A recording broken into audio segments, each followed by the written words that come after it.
I krećemo, pravimo track. Ne otkrivaj tajne.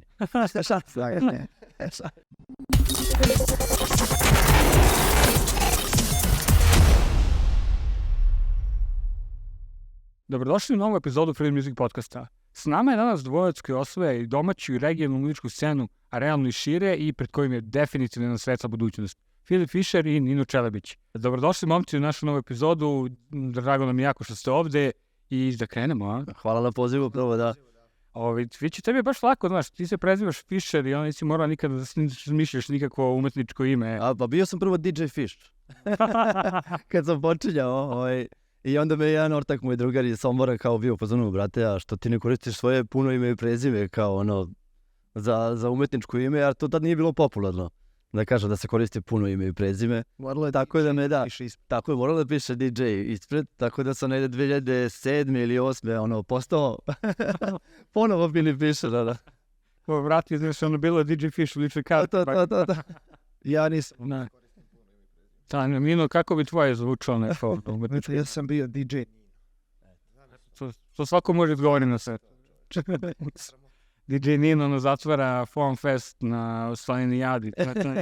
Stani, radio sam na Time Outu sa Mijom Borisaljević. Su svi prošli. To. Ovo ćemo da isečemo. Sve ostaje. Čekaj, pre nego što krenemo sve, hvala Passengersu što nas je gostio, zapratite nas, subscribe, podržite nas, bacite neke komentare, recite kako su lepi gosti, kako je voditelj super. Hvala Passengeru na kafici, top. Na gostoprinstvu. Da krenemo sad malo ozbiljnije stvari, upravo ste, mislim, ne znam kada će se ovo emitovati, ali u toku snimanja upravo ste izbacili vašu novu traku Equinox. Meni iskreno malo podsjetila, mislim, znači slušam već 2 dana kako je izašla, baš sam je prešao 5-6 puta sigurno, malo me posjeća kao neki Enrico San Giuliano meets Stranger to Stability. Sad, ja sam potpuno neuk za muziku s te strane, samo kažem šta me podsjetilo, ali šta je vam bila inspiracija i kako ste napravili? Pa, hoću ja manje više da pričam, ovaj put a ti manje, a? Kao u svakom podcastu, znaš. Pa, ajde da kažem, u početku nam je bilo teško da nađemo inspiraciju i puno smo kopirali druge, u smislu šta se sluša, šta se radi i ajde da pokušamo da napravimo taj zvuk, ali kako je vreme teklo u studiju i kako smo mi razvijali naš zvuk, sada više nemamo referentnu traku. Prosto sada radimo po nekom svom nahođenju i najviše trenutno pravimo muziku za naš set. Često da viđamo da neki producenti DJ-evi naprave neku super traku, ali ne puštaju jer nije prikladan za možda taj slot ili gde puštaju, s kim rade ili kako nešto, tako da smo u posljednje vreme, možda od nove godine, ajde da kažem, počeli da razvijamo samo svoj zvuk i da pravimo traku koja će biti za naš set u to vreme kad je mi zamišljamo. Tako da često u studiju kažemo, ovo je traka za u 5 do 12, znaš, ili za 2 ujutru, ili bi volili da pustimo kad svane na Dance Areni, znaš. Tako da, trenutno svaka sličnost je slučajna, ali zaista tako mislim i poprilično su nam mlade. Equinox je traka koja je nastala, ja mislim, čak još prošle godine, negdje u septembru, i dugo nam je trebalo da je završimo, u smislu, delovalo nam je prazno, ali svaki put kad smo je pustili negde, ona je odradila svoj deo posla. Tako da, eto, izašla je na našoj izdavačkoj kući 23. septembra i cela reč Equinox, ajde da kažemo, jeste ta ravnodnevnica u našem jeziku gde je dark and light je u nekom balansu i izdali smo je baš 23. septembra kada jeste ravnodnevnica. Tako da smo, eto, napravili smo kao neku priču, pokušali smo to da kažemo narodu, ali je u publici, tako da ovo je sjajan kako da kažem, mogućnost da eto, proširimo tu priču, kako je to ime dobilo. Ima jedan fun fact da naši prijatelji koji su u našem društvu, svako ima svoj trak. Tako je. I ova traka Equinox je od našeg drugara Dimija. On je dao ime i dao je ideju za Equinox kao za tu ravnodnevnicu, jer nismo znali kako da damo ime. A uvek smo želeli da nam svaka traka ima upečatljivo ime da je lako pamtiš. Mislimo da je i to jako bitno. Da se setiš kao, Equinox, znam šta je.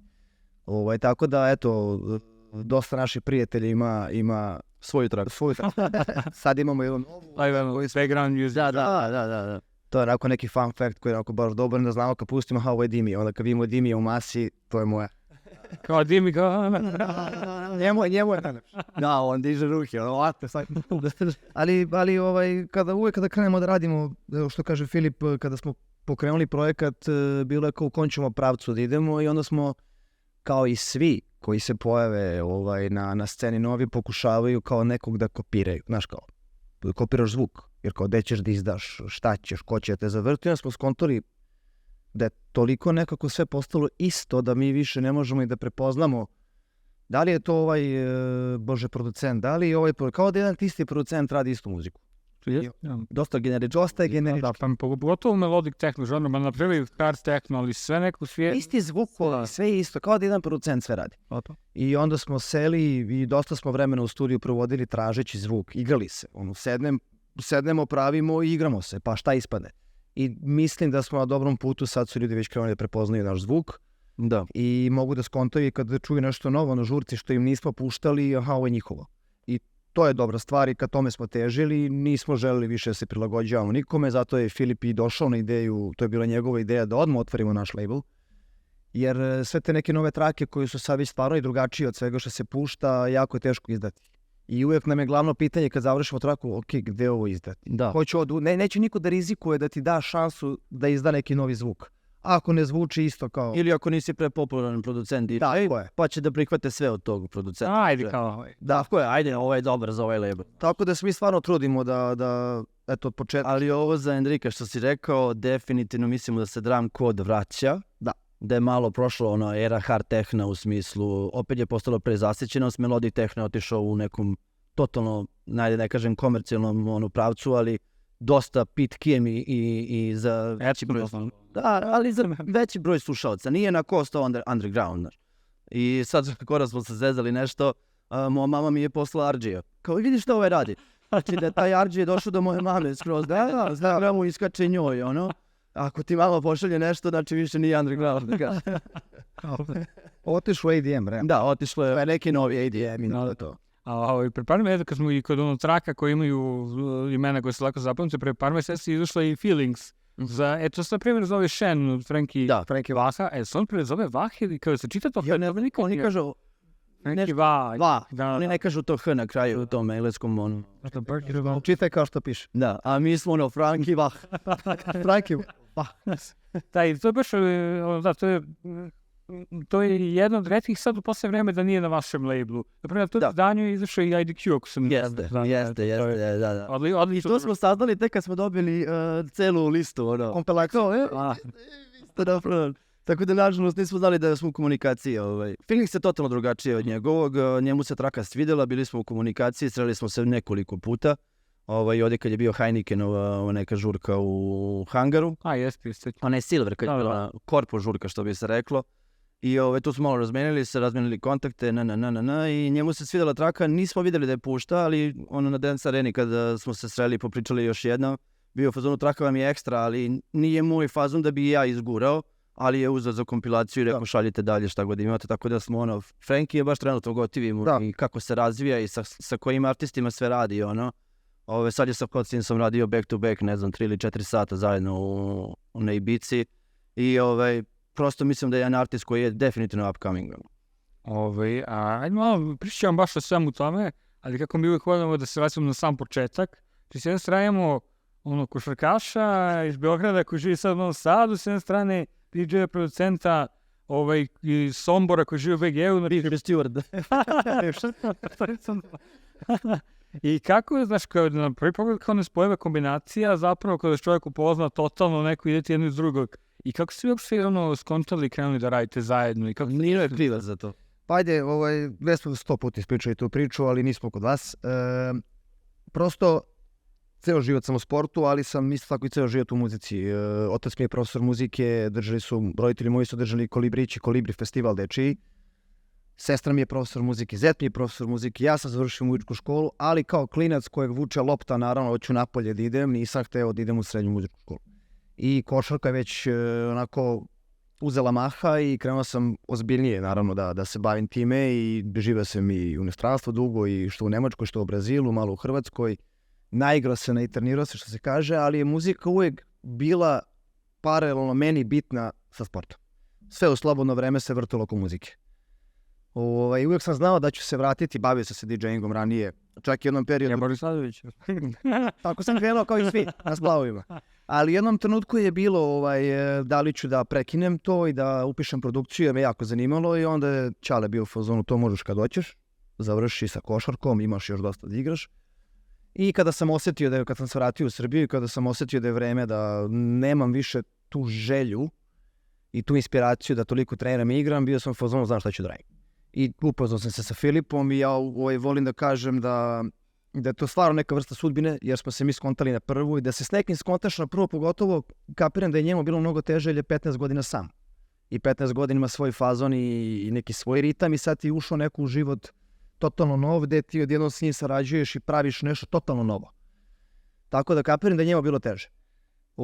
Ali eto, prosto kao da saznamo ceo život i na prvu 5 minuta smo se mi sve dogovorili, seli u studio, krenuli da radimo, ja dalje igram i se završavam polako, sve dok se neke stvari tu ne poklope.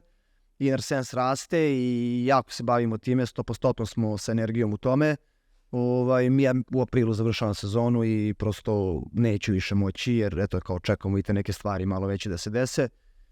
I da krenemo napokon da putujemo i da radimo ono što volimo. A kako ste se znači upoznali? Da, pa ja sam puštao na Adriatiku, to je bio onaj jul preko dana, 19 časova i 48 stepeni napolju na Kalemegdanu. Topljenje kad je pravo. Baš pravo topljenje ono bilo. U smislu i Nino je došao tada na tu žurku u 9:15, u 7:15. Ja sam prvi došao. Prvi došao da kaže sluša mene. To je meni kasnije priča naravno. I jedno 4 ili 5 dana kasnije se desila i kada se ja prvi put puštao na Dance Areni. Onda je Nino prišao u backstage u Dance Areni i rekao je imam neku ideju. I zapravo to je poznavanje bilo spontano, ali sve ostalo je bilo poprilično od samog starta biznis projekat I u svom momentu sve imamo 33 godine, on 30, nema više zezancije, nismo više back to back dvojac, Fiko i Nino, Znaš koji će da puštaju muziku, nego bio sam u fazonu, ja trenutno imam baš jasan cilj, ti mi trebaš ako želiš da to odradimo zajedno, jer teško je boriti se sam ovde, izgurati se sam, on je došao sa nekom disciplinom sportskom, onako, to sad studio, sad ovo, sad ono, tako da vrlo brzo smo napravili projekat, vrlo brzo je sve to krenulo i da se razvija kako treba, tako da samo upoznavanje se desilo pre 3 godine, da, ali nismo se znali od ranije. Treba jedan da pušta u Svaštari, ali otkazao zbog utakmice. Da. I tad se nismo upoznali. Ja se sećam da smo se mi jednom pozdravili, ali se nismo upoznali na Illusionsu gore na galeriji, on se toga ne seća, ali sve to bilo u roku od 15 dana. Tako da samo se put onako nekako prirodno isprepletao u našim životima da kao to je to sad radimo. A to je što Nino kaže, ti si znači faktički, ti si 15 godina radio sam i to. I kako onda kad skrenuli zajedno radite, kako je izgledao ti proces aklimatizacije? Je bilo teško u početku? Pa prvo me je presvukao. Prvo je naučio da se drugačije oblačim, jer sam nosio kimona, sve sam bio nekako organik, tako taj neki fazon i onda rekao, ajde skidajte me. Ećeš na Zori da puštaš ga. Da, dođi malo da te ja obučem. Tako da je to bila prva moja strašna promjena, da promenim orvar. A druga najteža promjena je bila u studiju. Da. Prosto ja sam bio uvijek nekako me vukao progresiv, organic house, kako se nekako muzika menjala u Srbiji ka melodiku, počeo sam da puštam melodik 2018. 19. Tad sam još bio steward, malo avion, malo noćni klub, tako da onda 2020. je došla kao korona, pa se svašta nešto tu više smo se bazirali na domaćoj sceni, što je ekstra bilo, ne za DJ-eve koji nemaju više gde da rade, ali prosto cela masa i scena se krenula ka domaćoj publici i domaćim artistima, tako da ta mi je promjena bila najveća u studiju. Da promenim kick, da promenimo bas, da promenimo ceo fazom puštanja muzike. Ja sam kroz 15 godina radio jednu vrstu DJ-inga, kako miksam trake, kako ih tražim i kada ti u svojoj glavi napravim set 2 sata pre nego što stanem za DJ pult, sad kad ti dođe neko i ubaci neku traku koja nisam je ja zamišljao da tu treba da bude. To je jedna isto fun fact da smo poneli USB-ove, otišli kod mene u studio, stavili playere i radili back to back 3 sata. Rekao da vidim šta ti imaš na USB-u, šta ja imam na USB-u. I tu smo se isto brzo, vrlo jako slična muzika. Da. I rekao, to je to, samo još malo da te korigujem, da, miksamo isto, da ne bude, ti miksaš ovako, nego ja miksam ovako, nego je želja bila da, kad nas ljudi slušaju, da kažu, ja ne znam ko je pustio ovu traku. Da smo obojica na mikseti, da smo obojica na playerima, ono, sad smo skoro radili sa 6 playera, ja sam imao 3, pošto kao jedan DJ može da realno sa 3 da vrati, on tamo sa 3, počeli smo radimo sa nekim samplovima, sa kapelama i sve što živo maju. Tako je. Tako da, eto, samo su se poklopile stvari, ono. Bili smo otvoreni iskreni da kažemo, ako nešto ne funkcioniše, to je to. Nije kasno da sad na početku prekinemo projekat. I na početku smo puštali odvojeno kao Filip Fisher i Nino Čelebić, tako smo prvi put radili na Pristanu ili onaj off kako se zove i u Svaštari jednom. Ali smo onda vidjeli da to nešto kliknuli i da ovo može da postane projekat. Da, inače bi morao da vratiš slobodno koji si kupio. I što kažeš, bilo mi je potrebno. Kad smo otvorili projekat, trebalo mi jedno 6-7 mjeseci da zaboravim da Filip Fisher više nije Filip Fisher. A to ti je poverenje, znaš, ti kad s nekim radiš, mi si jesmo sklopili ovako kad pijemo kafu i sve to, ali da on meni veruje, da ja možda i njemu poverujem negde da on želi to iskreno da radi sa mnom, znaš. Sve je to neki proces koji nije lak i ljudima sad to možda deluje sa strane kako su se oni uklopili kad stanu, to je vizuelno. Ali u 4 zida kad ti sedneš negdje, pričaš, menjaš neke stvari, u bilo kom poslu, da samo ome, to je jako zezno. Da, znaš i sam, pre svega poverenje. Da, mi verujemo jedan drugome, pa će lako muzika doći, lako će doći sve ostalo, daj da mi verujemo. Tako da od početka smo 100% bili u ome, od početka smo 100% verovali, imali jasan cilj i plan. Ima tu i svađa. Ko u svakom braku. Ja, mi ti se svađa, to su više prepilke. Da, to je normalno. A ja Jara Škorpija. Kako ste došli do imena Inner Sense? Bilo zajedno ili? Doktor. Pisao sam, nismo znali kako ćemo se zvati, to je bilo poprilično teško. Ti šta god da ukucaš na Beatportu, Spotify-u, neko ime već postoji. Onda smo pokušali kao Fonik, Filip kao Fono, pa ne znam, sa nekim pa sa nešto ovo, i onda sam bio odustao, da sam sedeo na kafici jedno jutro i krenuo sam da pišem biografiju našu. Sad sam da pišeš biografiju za artista koji ne postoji, za projekat koji još ne postoji. Ti daš da napišeš biografiju. Blank. Znaš šta, da stariš u biografiju, ali trebaš na neki način da predstaviš ljudi. Da predstaviš sebe ljudi. I onda jedna od posljednjih rečenica je bilo kao follow your inner sense. I ta reč mi je bilo kao baš zanimljivo. Znaš, kao imali smo već slogan. Znaš, kao follow your inner sense. I onda sam ukucao po Beatportima, Spotify-u, vidio sam da je slobodno. U tom momentu sam odmah sve uzeo. Instagrame, SoundCloude, čak i Gmail je bio slobodan. Znaš, kao sve se otvorilo. Tako da je došlo do toga. Malo su promijenili, stavili to, kao malo nešto smo modernizovali, ajde da kažemo. Da uvijek mora čovjek copy-paste. Tako je, da. Moraš malo da se potrudiš. I dan danas imamo problem sa flyerima da ljudi zaborave to crticu na i onda piši crtica na tako da eto nastalo je sasvim kao slučajno opet. Mogli ste kao backup da stavite fino. Kako je rekao? Kako je Flexi rekao? Fika? Ne, i koji Nino, da. Da, Flexi, što drži topljenje, je bio kao Fiko i Nino. A on je bio ubeđen da mi tako treba se zovemo. Nije se šalio kao Fiko i Nino, kao ne mogu tako izaći na stage, čovječ, Fiko i Nino. Baš bi bilo ovako, niko vas nigde ne izvali. Hvala ti na podršci. Ja, kako se sad usklađujete, znaš, ti si u Novom Sadu, ti si u Beogradu, ti imaš te treninge i utakmice, kako ide. I znaš, kako se dogovarate? Meni dosta fali, meni dosta nedostaje na dnevnom nivou. Da. Druženje sa njim. I jeste neka vrsta žrtve trenutno, ali znamo koji nam je cilj, pa je okej da on do aprila to izgura tamo. Mi smo imali neki naš ritam, prošle godine sam bio u Beogradu, mislim, 100% fokus je na muzici. I ja košarku volim i uvijek ću biti zahvalan na svemu što mi je pružilo u životu, od discipline, ljudi i svega. Ali prosto vreme je za kraj i dalje, iako sam tamo, muzika je fokus. Prošle godine smo imali taj ritual da posle svakog treninga ili pre svakog treninga mi sedemo na kafu 2 sata i pričamo o projektu, o planovima, šta mora da se uradi, gde mora da se ide, sve bukvalno po tezama. Tu smo stvarno jako profi i znam da mu je sad trenutno teško, ali kao blizu sam, to je pola sata vozom, ne pališ auto, dođeš, sedneš. Tako da ćemo do aprila izdržati, imamo što on kaže jasan cilj. 99% je ovo moja posljednja sezona.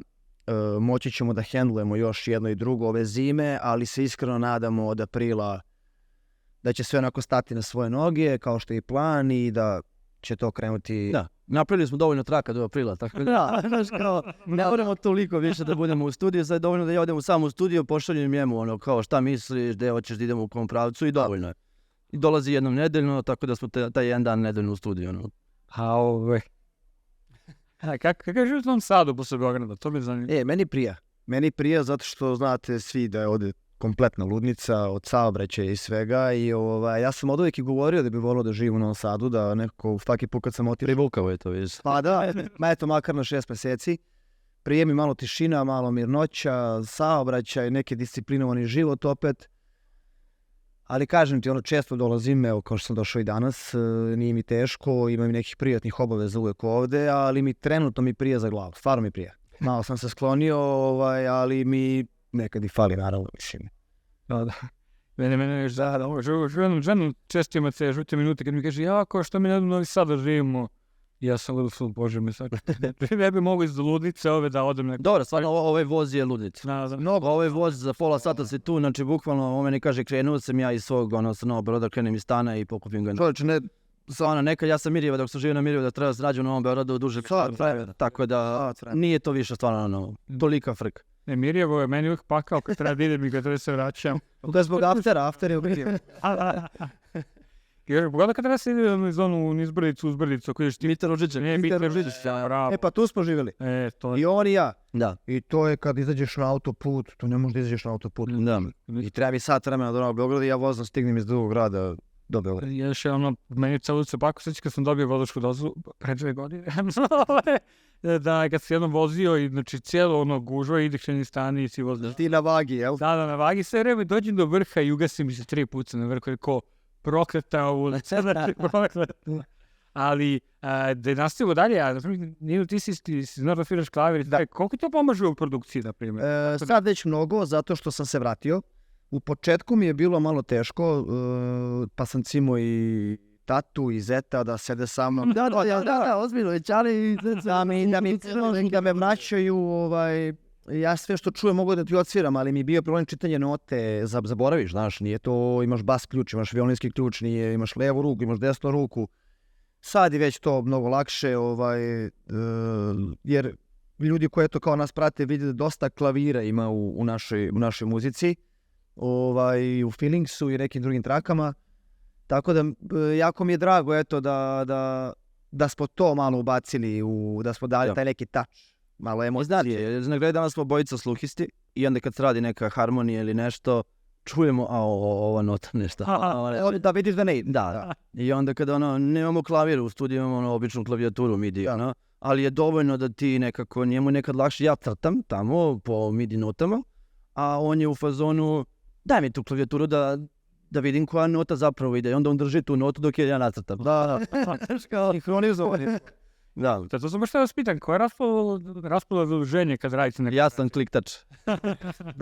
Da. On je ideja, stvarno. Ideja, ja sam aranžman i kliktanje.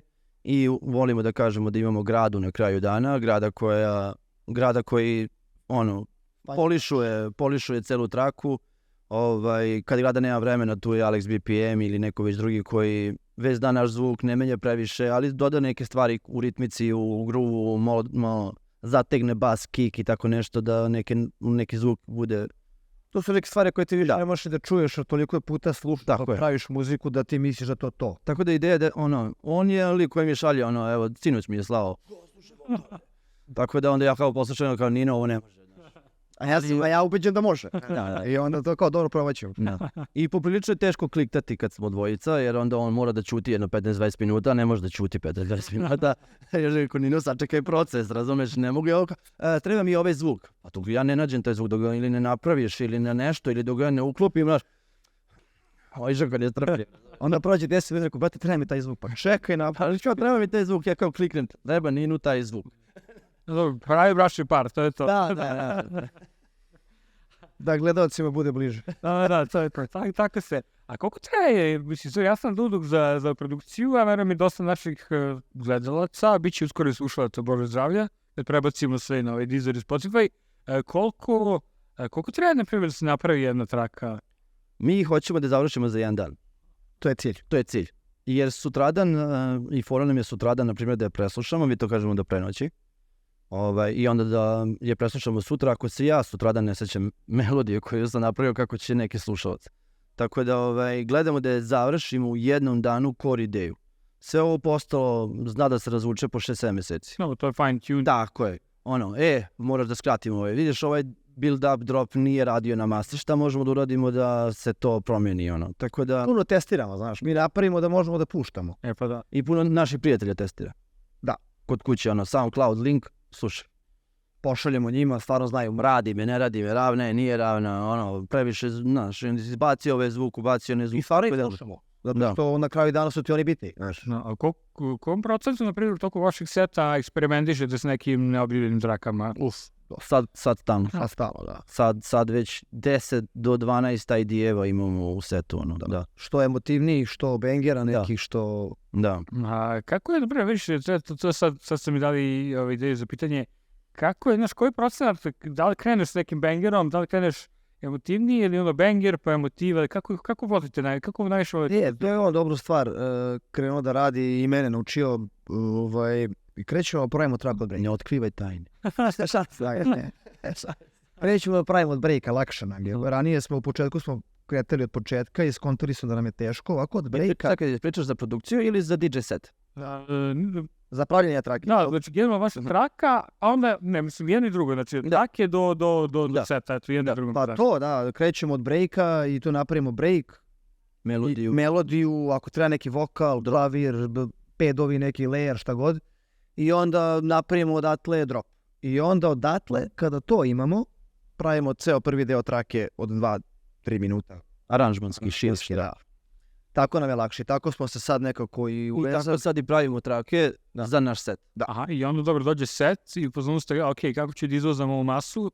Kako to zavisi da li ste headlineri, da li je nightar, da li je... Tako je. Da li si intro, da li si warm up, da li kakav je headliner, da li je headliner posle headlinera treba masi da se istroši skroz ili posle headlinera treba masi da se još malo nešto zavoza, kako da kažem, tako da jako su ključni i slotovi koji radiš. Ali ja mislim, da se malo digresija, ali da li mislite da je, kad neko naprimjer sastavlja line-up, koliko je bitan zapravo, bitan je headliner, ali tebi je intro i je jako bitan, jer po tome se zapravo gleda uspešne žurke, ako je bio neki DJ ekstra i onda ovaj posle koji zatvara ubio masu ili oterao i kući 3 ujutru, znaš kao, da li... Što se dešavalo?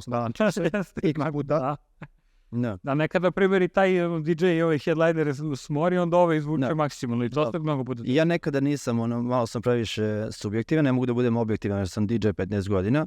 On je malo više slušaoc, da kažem, više te setove slušao i odlazio na te žurke. Ja kada na žurku odem zbog posla, ne odem toliko da se provedem. Ali ono što je nekada bilo i danas i što ne možemo da vratimo vreme nazad jeste da danas puno imaš aktova, u smislu ti si doveo nekog da bude act. I ti kad pogledaš današnji Tomorrowland, main stage, tu svakog boli briga ko je puštao pre njega ili ko će posebno, svakog pušta svoje. Tu se malo izgubilo u današnje vreme, posljednjih 4 ili 5 godina, da veliki festivali ne mogu da priušte to. Nego masa zahteva headlinera i sad ti na headlineu imaš Carl Coxa, Frankie Vaha i ko je bio onaj Klagenkrug. I sad to apsolutno ne može da zvuči kako treba, ali su to headlineri i svi headlineri su zauzeti negde po svetu. Ti sad u julu mesecu da napraviš line-up kako bi ti voleo, pa moraš 5 godina ranije da je bukiraš. Ne mogu. Tako da manje žurke, manji eventovi bi trebali da se posvete ko je warm-up, ko je intro, ko je headliner, ko je outro ili zatvaranje, ali na velike festivali više ne možemo da primerimo tu šemu, tako da... Evo ti šta se desilo na Exitu u subotu. Da. Bio je hard techno, Pat Mason, I Hate Models, iskreno meni čukanje u glavu u 6 sati. I nakon toga dolazimo SEO Plex za zatvore. Nakon svega toga. Da. I onda smo naišli na brdo nekih toliko ružnih komentara, jer prosto kako ti očekuješ da tebe Maseo Plex izvoza sa svojim zvukom ako si ti 6 sati slušao Čekiću glavu? Da. To je nemoguće. Kogod da ti je bio u tom trenutku, te je bilo dosadno. Pritom neće čovek koji vredi koliko vredi, ima 10 dance arena iza sebe, da se prilagođava i takvo ime i zvezda, da se on prilagođava nekim novim tehnašima sad, ajde da tako nazovem. Prosto pa ne, stvarno ne ide, ne, prosto mnogo je veliko on, da bi se on sad prilagođavao. I onda to ljudima nije leglo. I onda je on, mi smo baš pričali, mene je živo zanimalo prvih sat vremena njegovog seta kako će izgledati. Kako će se iščupa iz ono. On je 45 minuta puštao neutralnu muziku, samo njemu znao da vada ljudi zaborave Šta se desi? koji su slušali 6 sati. I morala je masa da se raziđe. I moralo je, tako je. I Jer prosto neprijatno. Jer onda ostane masa koja želi da sluša to što je on stvara. 3 sata. Da, mislim, ludicu je bilo na Patrick Mason, da mi ljudi razumiju pogrešno, stvarno nikad punio dance arena. Ja stvarno nikad punio dance arena. I on je fantastičan i DJ i sve to. On je baš show. Ali ceo taj line-up nekako nije. Nije bio za Maseo Plex. Da, jasno. Trebao je da bude onda nakon njih još neko povrtiti. Najbolji line-up je bio zapravo petak. Gde su ono, Inner Sense sa Human Rights-om Lana, a ne, ali još da kažem, onda Arbat, pa RG Vintage Culture, jedino večer da je imalo smisla. Da, duše jedni nedelja je bila Nedelja je bila poprilično ono dobro. Da, i bilo onako laganija. Tako je. I na kraju Black Off. I na kraju prelep. A jesu me, vidiš, mislim, elektronska muzika je generalno ogromna ekspanzija sada, znači, mislim da je mainstream, postala je mainstream u celom svetu. I sad, znači, ima mnogo više prilike da se probiš, ali mnogo više konkurencije. Koliko je teško probiti se u današnje vreme? Mislim da je praktično nemoguće. Jer moraš da, što kaže Nino, moraš da budeš suvi genije. Da. Ili da prosto imaš celu mašineriju koja radi sa tobom. I za tebe. I jedan artist može viralno da postane aktuelan, ali možda neće dobiti respekt. I zato se vraćam na Frankie Vaha koji ima ono back to back sa Hernanom, sa Sašom, sa John Digvidom, sa Jorisom, sa Hotcinsom. Znači on je čovjek dobio respekt. Nije neki viralan, možda ljudi u kafiću ne znaju za njega, ali ima respekt i ono što mi težimo jeste taj respekt za ne znam 5, 10, 20 godina, nego da sad budemo trenutno, mi smo napravili virtualni ono hit neki viralni i sad ćemo to da puštamo i sad smo mi se probili. Tako da svako treba da vije svoj cilj, ajde da kažem. Pričali smo o tome baš, da smo to spomenuli u Grotu. Sad, TikTok ti vlada svetom, ali tako? Upravo, da. I sad ti imaš stvarno plejadu dobrih producenta za koji ne znamo, sede kući u Nemačkoj, Holandiji, negde nisu poznati, ali su stvarno dobri producenti. I snimaju za TikTok. I naprave neku traku njihovu, to ode viralno, to ljudi snimaju rilove, to i sad on je jedan zvezda. I sad njega ljudi kreću da zovu na žurke. Niti znaš kakav je DJ. Šta će da pušta. Koju muziku on. Znaju ga ljudi samo zbog jedan. Znaju ga ljudi zbog... I sad to je otišlo bukvalno, a mi to ne želimo. Mi prvi put kad smo seli, ja sam mu rekao, a i on meni, samo da se ne snimamo za TikTok. Kako držim laptopu i kao ide mi tekst gori, ja se snimam to. Da.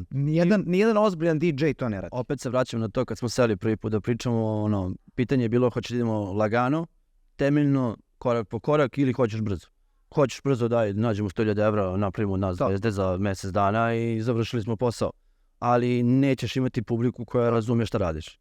Tako da, opet se vraćamo na to što vam pre rekao, jeste da mnogi sada dolaze na neke DJ setove zbog jedne pesme tog producenta. Tako je. Ne znaju kako on pušta 2 sata.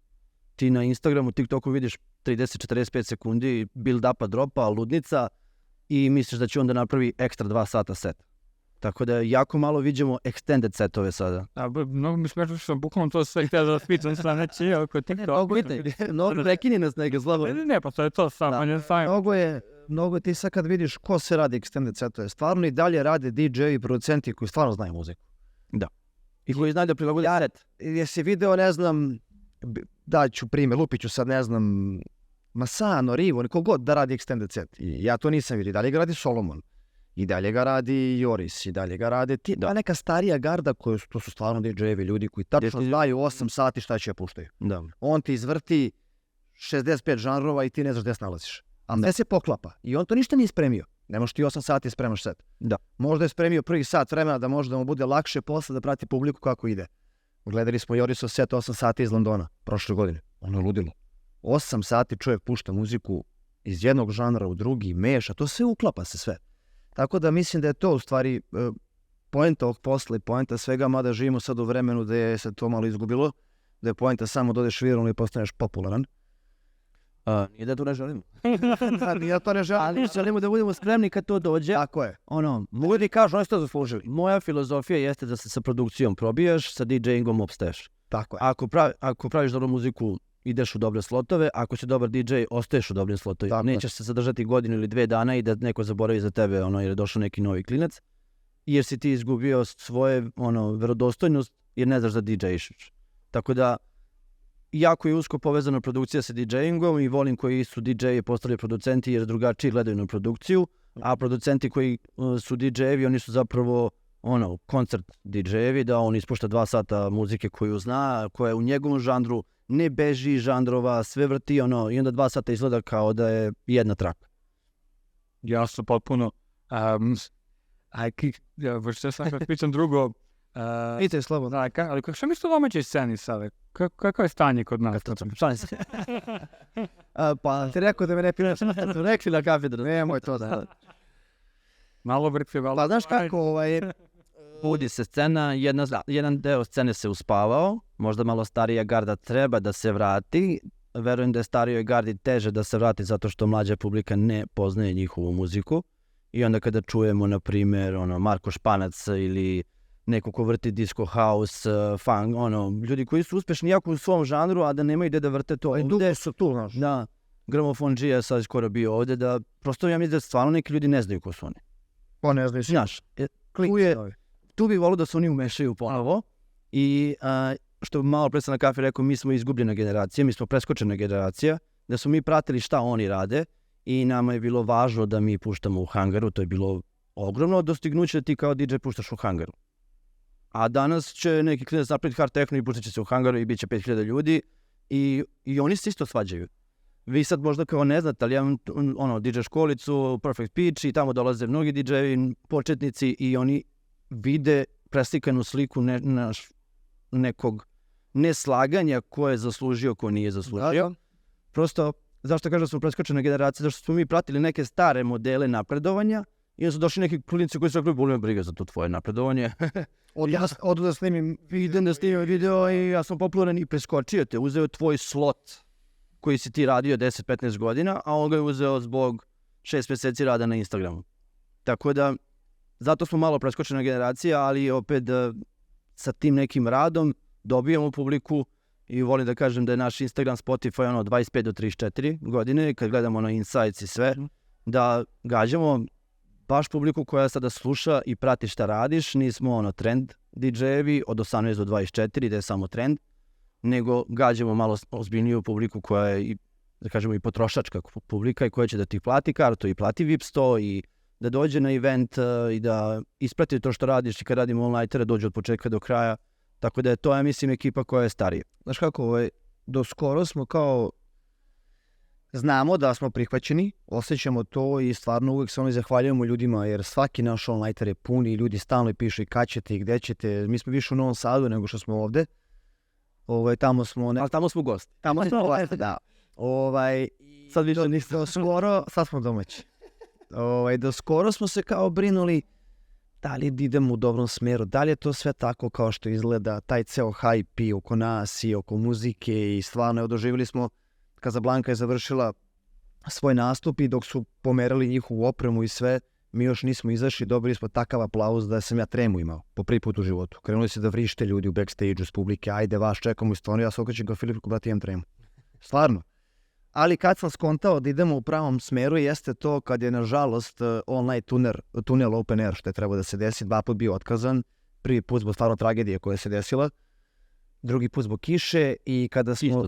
Isto tragedija, ovo je malo manja, ali sam skontao kada smo ustali ujutru i kada se otkazao prvi event, koliko smo mi poruka dobili. Da su ljudi iz Beograda uzimali stanove u Novom Sadu da bi došli da prespavaju, došli na žurku i to mi je onako baš dalo Meni dobio sam sliku iz voza lika koji je kao, brate, ja sam krenuo na žurku. I kao sad se vraćam nazad. Momci iz Makedonije, iz Skoplja, okrenuli auto u Beogradu. Iz Makedonije nam je stigao lik u 6 popodne i mi smo otkazali u žurku u 6:05. Zavis. Iz Skoplja je stigao.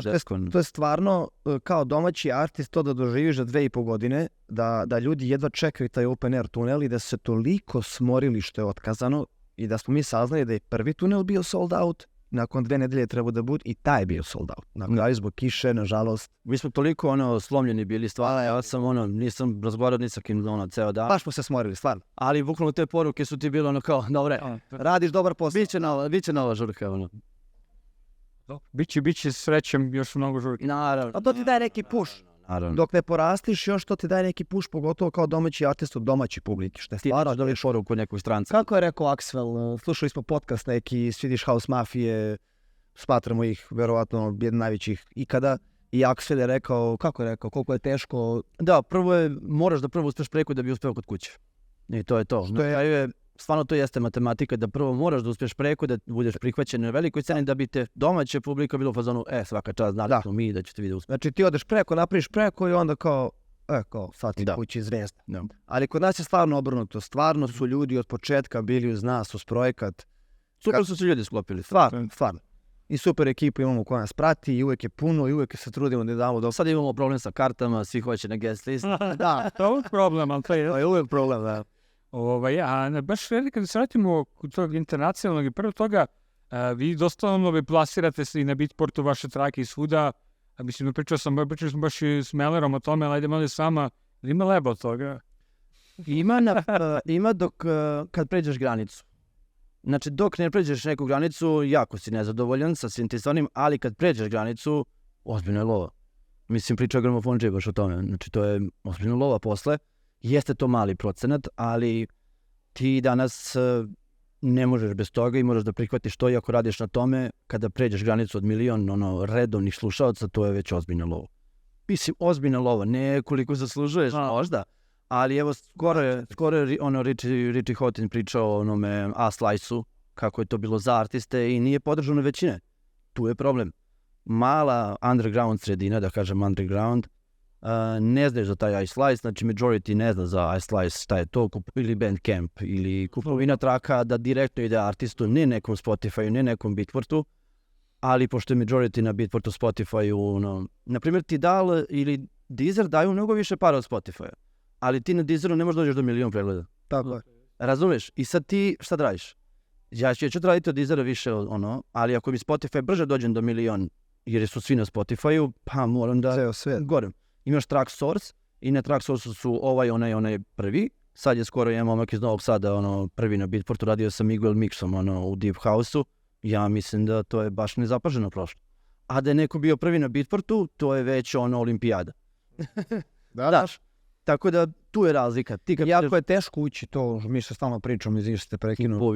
Kupovina traka, jako je teško ući u top 100 zato što ti imaš toliko te, kažem, velikih artista, njih 5-6 koji se konstantno viralno vrte, samo se oni vrte. I njihove trake se kupuju. I njihove trake i sad ti nađeš neku traku koja je izašla pre 7 godina, ona je i dalje u top 100. 8 godina, ona je i dalje u top 100. Je i dalje u top 100, pijano. Sad ti nemaš to da pobediš. Kako? Ti da uđeš u top 100 melodika, ti moraš da imaš abnormalnu prodaju.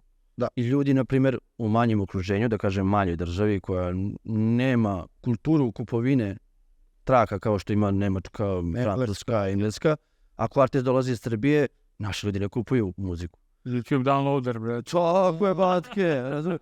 Sad ti imaš taj tu problem što ja nemam Spotify, a većina nema Spotify, plaćen premium i da će da te stavi na vrtenje u fazonu, daj samo me stavim da se vrti da meni dolaze pregledi. Mario, bre, sa mailima, svaki dan mi šalju. 3 mesta za 500. Tako da, eto, ono što publika uvijek može je da podrži da kupi tu traku, jer mi postajemo vidljivi tamo negde. Ako su mi tamo negde vidljivi si promoteru, vidljivi si nekom booking agentu, vidljivi si nekoj booking agenciji ili klubu ili festivalu, jer si ti u top 100. Dok ti ne uđeš u top 100, realna priča, nema ništa od tebe. Znači, to je ta granica koju ti moraš da prođeš, da si redovan u top 100 sa svojim followerima, sa svojom bazom, organic bazom na Instagramu ili već gde, da ti sa tom bazom kad izbaciš traku ulaziš u top 100.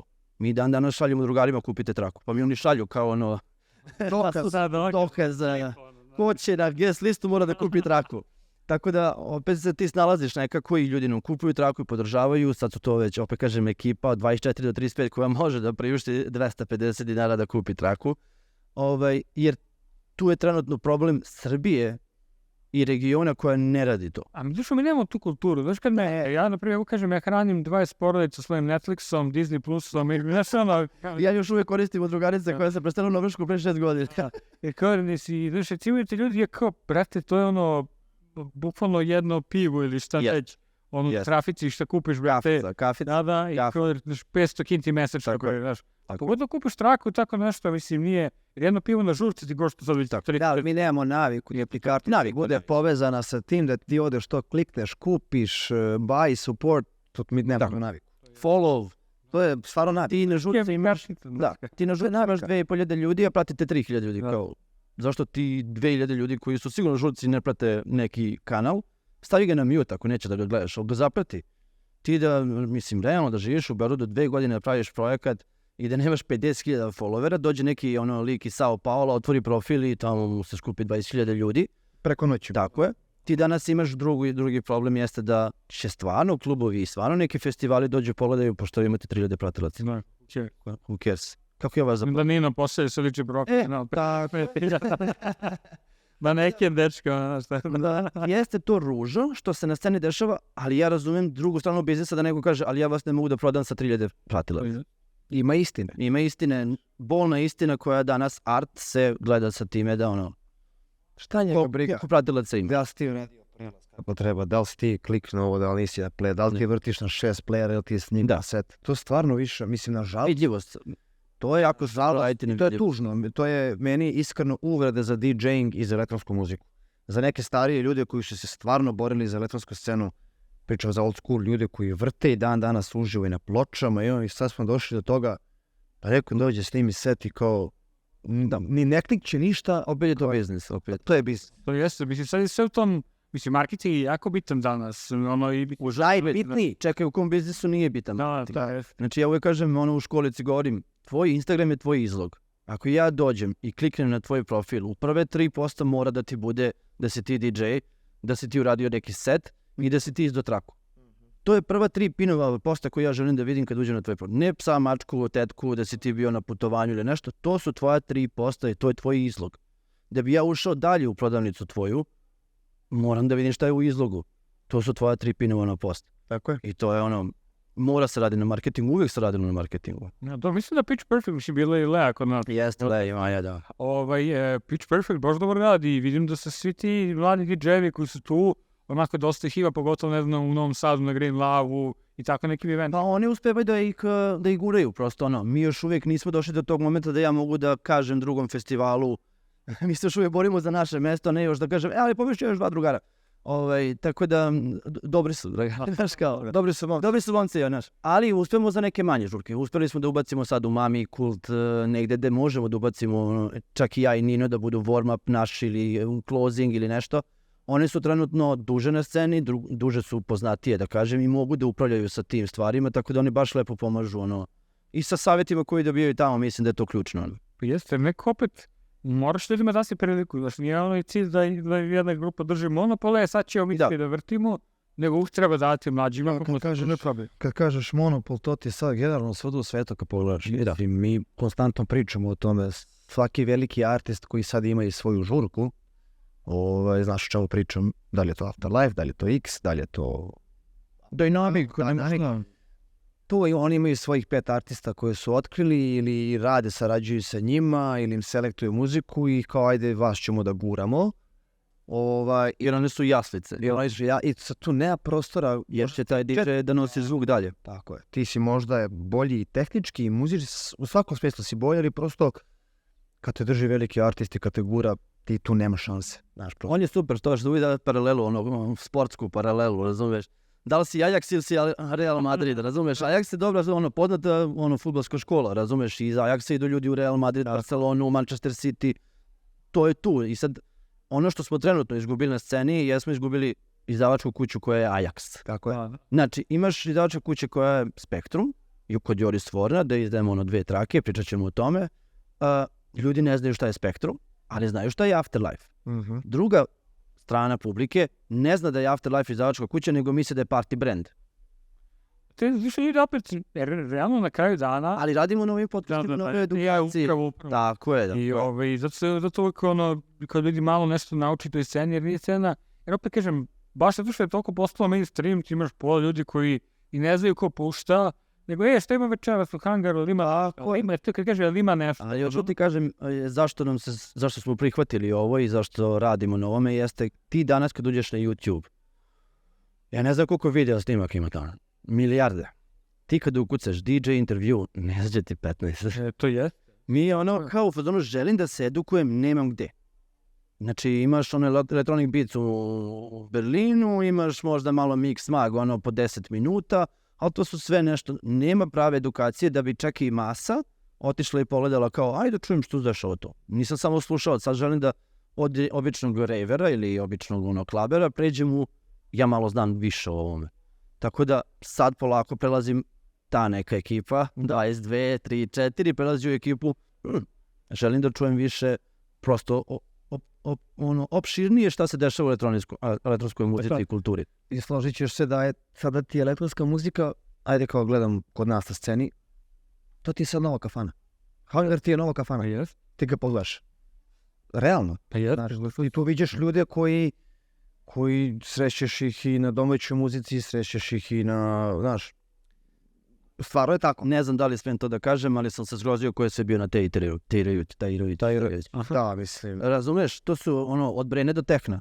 Mislim. I prosto ti danas moraš polako da odvajaš ljude ka sebi.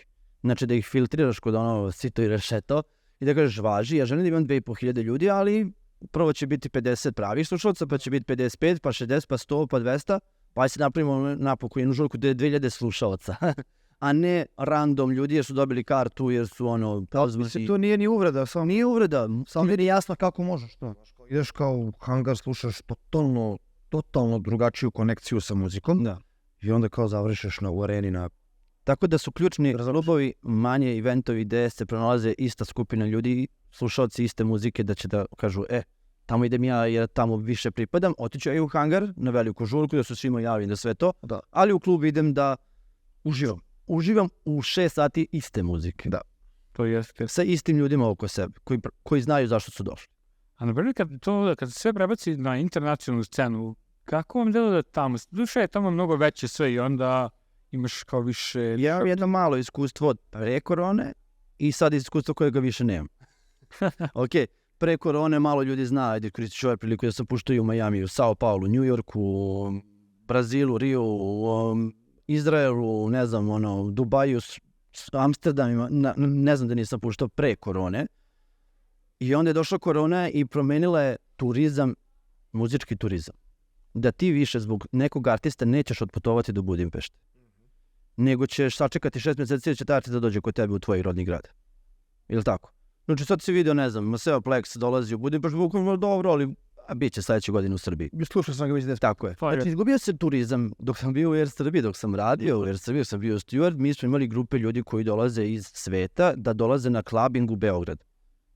Jer su mogli da čuju i da se provedu bolje i sve to. Sada je Beograd došao, hvala Bogu, do nekog svetskog nivoa gde je izgubio turizam, sa cenama je isti, sa svime je isti, sa produkcijom je isti, stigao je svetsku scenu, ali smo onda ostali samo na lokalnoj sceni koja se ne širi. Zašto se ne širi? Zato što BG nema svoju scenu, Srbija ima scenu. Kad se desi neki veliki festival, ili Lužans, ili Žurka, ili šta god se organizuje upgrade Barutana, tu dođe i ljudi iz šireg opsega, ne samo iz Beograda, nego dođe iz Novog Sada, Čačka, Niša. Ali on neće doći iz Čačka da sluša nas u Kult. Tako je. Razumeš? Sad mi imamo žurku od 4-5 hiljada ljudi, ali to nisu Beograđani. Tako je. Znači, fali nam rast Beograđana u sceni da, kažeš, bez problema sa lokalnim artistom mogu da imam 2500 ljudi na žurci jer dolaze Beograđani. I ne plaćaju put, ne plaćaju smeštaj, ne moraju se štekaju kod ortaka, kod ovoga, sve to traje 3 dana nekom ko dolazi iz Niša. I to košta. Ja znam kako ljudi ne mrzli stvarno svaki čak.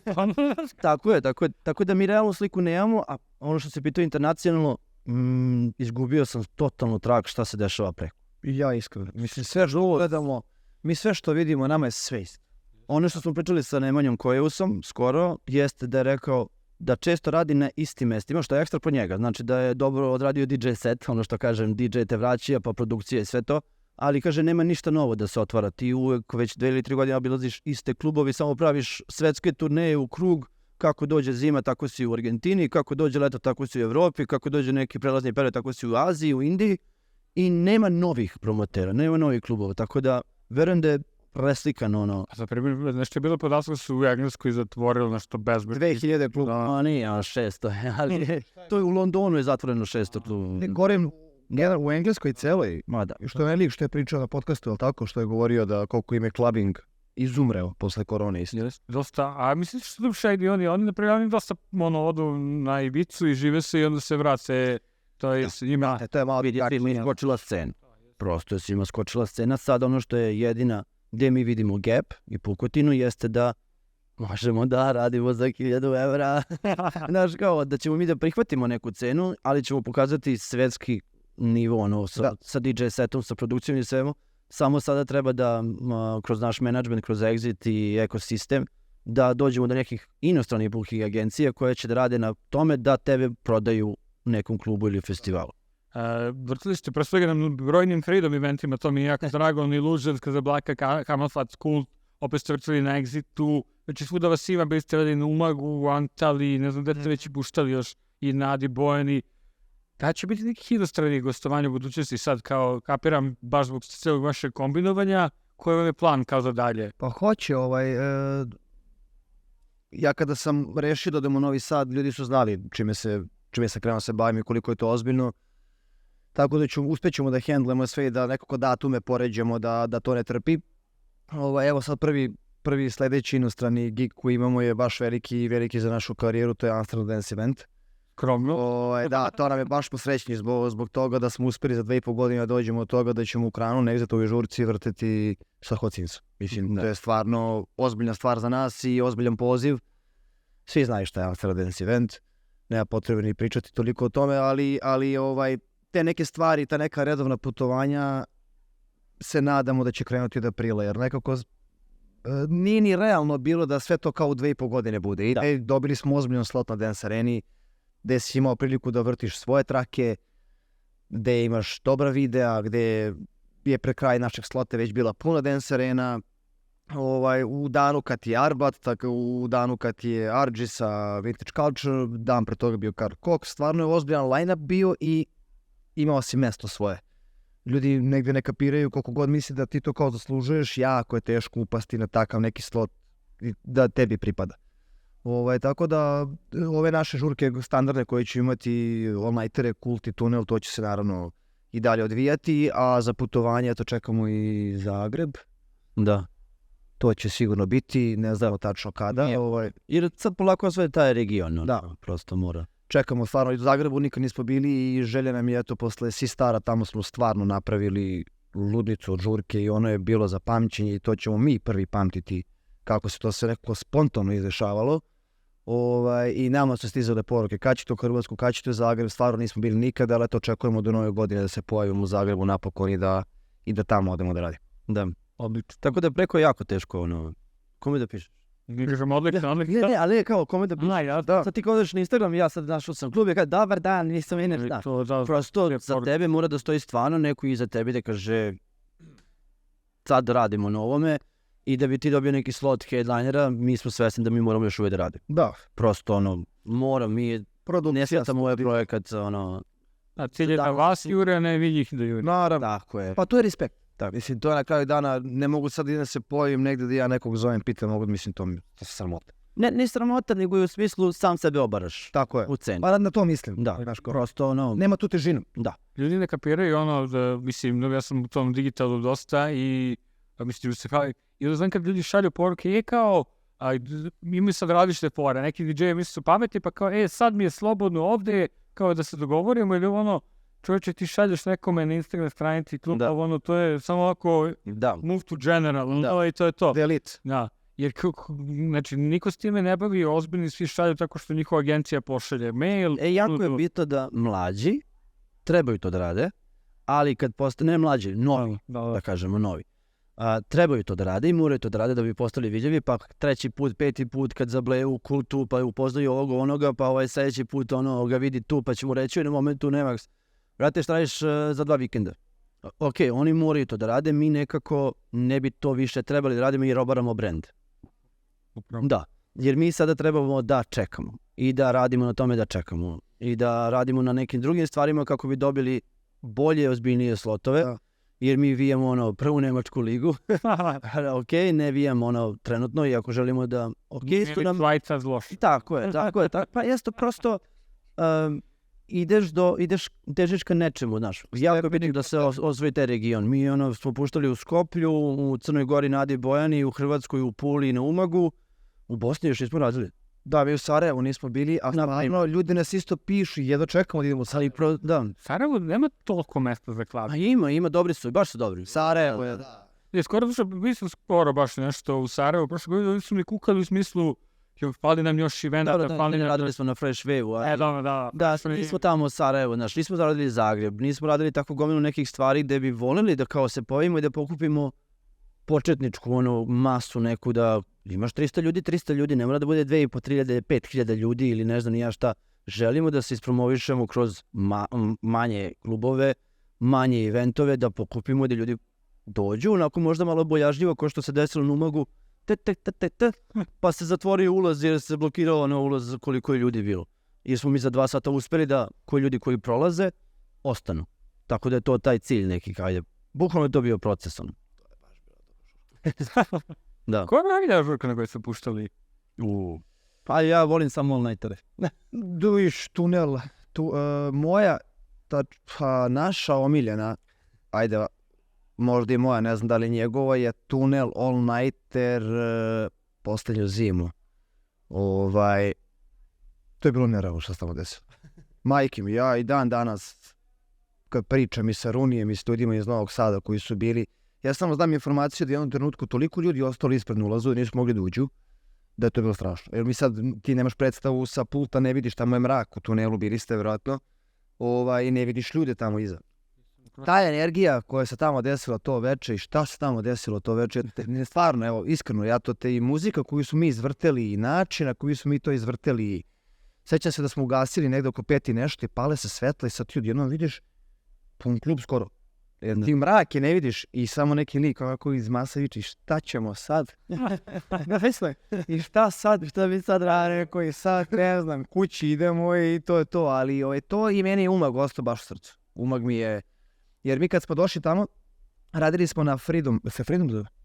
De, Umag stage. Tako naš, nije Freedom, ne znam. Ne, nije bitno, manji stage, kao što je Urban Bug recimo na Exitu, uglavnom su domaći artisti tamo iz Hrvatske i okoline, a main stage je pored gde je u tom trenutku krenuo Hocins. Gde dolazi momak koji je držao taj stage i rekao je, mi u backstage-u pijemo piće, on govori, neki lokalac je radio warm-up koji izvrte ozbiljnu muziku, bilo je 300 ljudi. I kažu nama, nemojte sad tu da mislite da će tu biti nešto, ovo je mali stage, ovdje nikad nije bilo puno ljudi, svi idu na meni i mi kao dobro. Mi se penjemo gore i sad mi pričamo ću muziku da vrtimo, mi su mislili da će biti ljudi, pa da mi se penjemo gore, guramo USB, pozdravljamo se sa DJ-om, dižemo glavu odjednom, masa samo dolazi. I njemu kažem, prati mi malo od roka. A nisam hteli. I u jednom trenutku na pola seta, ljudi, kako je sa stage-a kako gledaš i kako ovako ideš pogledom ka gore ti tamo i hrana i sve, dolazi devojka postoje, kaže, ja nisam mogla da prođem gore. Da. A kad smo završili sve to, čovek iz obezbeđenja koji drži vipula za obezbeđenje je pitao Filipa, izvinite, ko ste vi, ste neki poznati ko? Da, Filip, meni je bio blokiran ulaz ka main stage-u, bio blokiran ulaz jer su ljudi tako stajali na tom stage-u jer tu nikad ne bude ljudi da bi blokirao ulaz u stage. Da, to ti bude 300 ljudi. Mi smo završavali u 12:15, Hocin se počeo u 12 i bilo je kao u fazonu, ljudi ne mogu da prođu od ovih ljudi ovde, znaš kao, kad završavate? Baš je bilo. Da, ajde mogu da kažem da bi to i tako... aplauz taj od hrvatske publike koji smo dobili, poruke, podrške i svega i ljudi kako su nas ugostili na Sistaru i stvarno je sve bilo perfektno, a mislili smo da neće proći dobro. Meni je Camelfed bio ovo sad u maju. To mi je bilo baš ludica. Jeste. I uskoro izlazi video. Tako je, snimali smo 2 sata, malo je duže trebalo, a to jest video je bio gotov, ali zbog leta i svega nismo htjeli da ga guramo kad niko nije spreman da ga gleda. Sad čekamo zimu, kokice, Netflix and chill i ja ću da ono. Tako je da... Se nastupa, bilo bi sincijata žurka. Ja sećam, ja sam jutro stigao iz Njujorka u 10 ujutro, na primjer. Mislim, sad ću pobedim jet lag, naravno. Bila je još i naša žurka, dolazim ja i onda sam ostao do kraja, naravno. Da. Jer nisam mogu zaspijati. I da, bilo, da. Baš nije kasno bilo, masa je super. 3 ljudi, da. I prvi event na otvorenom, izašli sam iz hangara. Svi su bili pozitivni. Baš je bilo dobro. Sad sam na sesti eventa. Tako je, da. A da li kad snimate, vidiš, gledali ste se na kopu, snimali ste taj kult, pa dobro, baš nije ni izašlo još. Da li imate već u tremu kad snimate se? Naravno. Da. Nespremno, zato što ne smiješ da pogledaš. Zato što se ne možeš da rodiš postprodukciju. Ne možeš da iseckaš. Dešavalo se da sam sređivao neke mikseve, ali u smislu zato što kad smo radili, to ljudi ne znaju, kad smo radili Srebreni gore, na pola seta nam je crkao rekorder. I kad smo to saznali, tek kad sam došao kući. Ispoznali, da. Tako sam otišao u studio, gledao video i miksao kao ko na video izgledao. Carski. Znači ja sam što gledao, ja sam u momentima gledao da radim neki efekat. Bukvalno sam imao kameru koja gleda samo nas. Ne finalni video, nego kamera koja gleda kako ja nešto radim na mikseti. Ja sam to pokušavao u studiju da odradim i da uradim miks. Ja kad vidim Nino da udara po playu, ja pustim traku. Znači ne možeš da veruješ, jer smo morao sam da snimim mikse. Ne možeš se ljudima kaže ajmo ponovo na 1000 metara nadmorske visine da snimimo, zato što je crkla baterija. Tako da... Mnogo veće treba i mnogo više akcije ima kad se snima set. Se rekao, varat će ljudi komentarima. Generalno razumijem. Nisam čuo da ste nešto to govorili, tako da dobri smo. Da li ste, vi ste obojica ste mnogo putovali, ti pogotovo u Steward i ovako si puštao svuda, ti si igrao basket u Brazilu. Da, Sao Paulo. Kako je biti živjeti u Sao Paulo? Znači, ja sam toliko bio srećan što idem u Brazil i kao otvorilo me se da živim u Sao Paulo.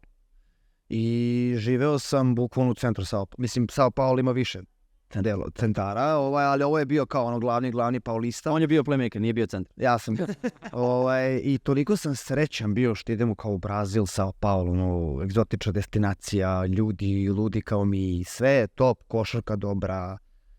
Ja sam tamo došao i upao sam u takvu dubiozu životnu da ne mogu ti opišem. To je bilo katastrofa. Ja sad se ne zazam. 40 dana nisam spavao.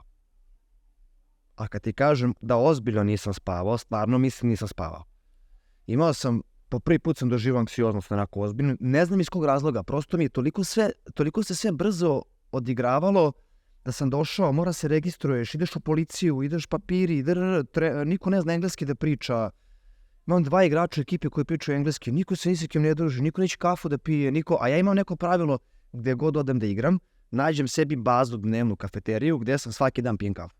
Imam svog psa koji nažalost nije putovao sa mnom jer je Brazil daleko, ali kad sam živio u Nemačkoj, gdje god sam bio je sa mnom.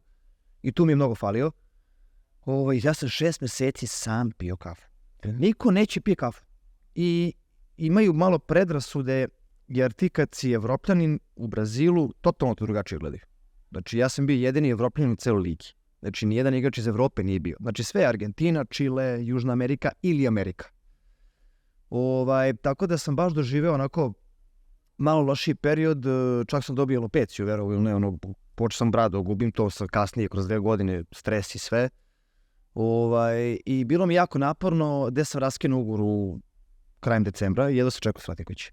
Čak sam se odrekao svote novca sam da dođem kući, jer cijela ta atmosfera i korona, tamo i dalje bilo, moraš maske, tamo sam primio drugu vakcinu, nisam mogao da igram ako ne primim vakcinu, a to je katastrofa bilo.